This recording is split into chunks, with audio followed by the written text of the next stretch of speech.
Eh bien, salut tout le monde, c'est Sizer les amis, et aujourd'hui j'ai le plaisir de vous retrouver pour la deuxième théorie de Dragon Ball. Voilà, ma nouvelle série qui a été créée bien hier, donc voilà, je vous invite à aller regarder ma première vidéo concernant le nouveau stade de Super Saiyan God. Voilà, donc malheureusement, je suis vraiment désolé pour la qualité audio de cette vidéo qui a été la première théorie. Voilà, je suis vraiment désolé, la qualité vidéo a complètement bugué. Voilà, j'avais pas réellement bien calibré ma sensibilité de mon micro. Mais on s'en fout un peu, voilà, on est là pour la théorie numéro 2. Donc la théorie numéro 2, elle va s'intituler tout simplement: est-ce que Gohan fera son retour tout simplement dans ce tournoi, ce putain de tournoi? Est-ce qu'il prendra la place de Boo? Est-ce qu'il deviendra Super Saiyan God? Voilà. Donc, alors, faut savoir que Sangohan, pour moi, c'est pratiquement sûr qu'il reviendra et qui, bien évidemment, il finira avec succès l'épreuve écrite que Boo n'a pas réussi à faire.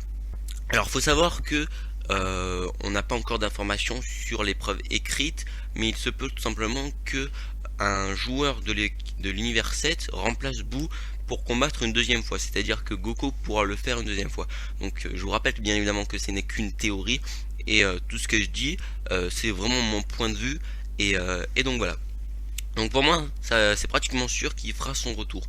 Mais après, est-ce qu'il fera son retour en puissance ou encore avec une crise de fragilité?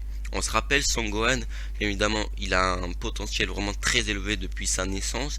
Bien évidemment, Piccolo lui dit au début de Dragon Ball Z, tu peux t'en servir contre les ennemis, cette puissante attaque que tu as tout en toi, ce potentiel énorme que tu as en toi. Et ça s'est révélé aussi encore dans la planète Namek, il lui fait un potentiel éveillé de tout ce qu'il avait jusqu'à présent. Donc ensuite, sur la planète du vieux Kaioshin, donc le vieux Kaioshin, je vous rappelle qu'il a aussi éveillé un potentiel énorme, parce que c'était vraiment un niveau de Super Saiyan 3, un peu plus fort que le Super Saiyan 3 quasiment. Donc vraiment pas besoin de se transformer en Super Saiyan pour battre Boo, et il stipule bien que ça ne servait à rien. Mais malheureusement, il a perdu vraiment tout son potentiel et tous ses pouvoirs de ce qu'il avait jusqu'à présent dans Dragon Ball Super. Il a fait quand même une crise de fragilité, il s'est consacré à ses études et à sa fille et à sa famille. Donc forcément, on l'a vu pendant la saga Freezer, il s'est battu contre Ginyu, et même contre Tagoma, il n'a pas pu rivaliser avec lui. On voit clairement Sangohan qui a du mal vraiment à se transformer en Super Saiyan, et qui galère un peu au niveau du combat.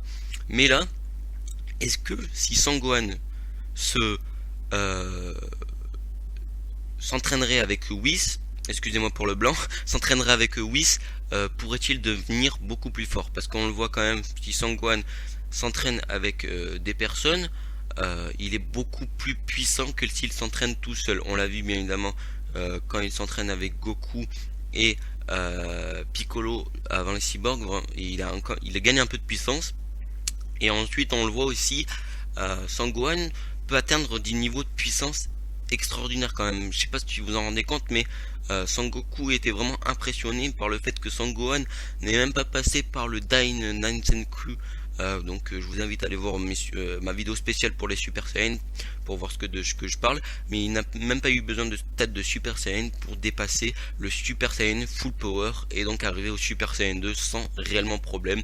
La première fois qui a été atteint, c'est par Gohan, bien évidemment, je vous le rappelle, qui était dans la salle de l'esprit et du temps. Et bien évidemment, on le revoit rapidement sur une autre chevelure dans la saga Cell. Et donc, pour moi, franchement, si Whis s'entraînerait avec Sangohan, il deviendrait énormément fort, beaucoup plus puissant que Sangoku et Vegeta. On le rappelle, Vegeta et Sangoku sont pour moi les Saiyans les plus principaux de Dragon Ball maintenant. Ils sont beaucoup plus forts que Sangohan actuellement, mais Sangohan a quand même un potentiel. Après, il faut s'avancer sur que euh, Sangohan a eu un potentiel du vieux Kaioshin, voilà, mais on ne savait pas à l'époque que ce potentiel pouvait être perdu. Parce qu'on le voit quand même, il a vraiment du mal au combat maintenant. Et euh, maintenant, est-ce qu'il s'entraînerait encore avec Whis? Est-ce que ça, justement, au contraire, ça le ferait encore plus gagner en puissance, ou au contraire, justement, gagner très très peu de puissance comme un entraînement normal et pas vraiment basé sur son potentiel? Dites-moi en commentaire vos avis, parce que c'est vrai que le fait qu'il perde son potentiel vraiment très rapidement, ça m'intrigue un peu. Est-ce qu'il a encore du potentiel en réserve? Je ne sais point. Mais tout ce que je peux vous dire, c'est que avant il avait un très fort potentiel, et s'il vient à avoir encore un potentiel extraordinaire, comme on le voit dans tout Dragon Ball Z, il pourrait bien évidemment devenir beaucoup plus puissant que Sangoku et Vegeta, vraiment beaucoup plus au-dessus. Voilà. Donc les amis, c'est la fin de cette théorie numéro 2, voilà, qui est sortie un peu en retard, même si elle est sortie aussi un peu en avance, on peut se le dire.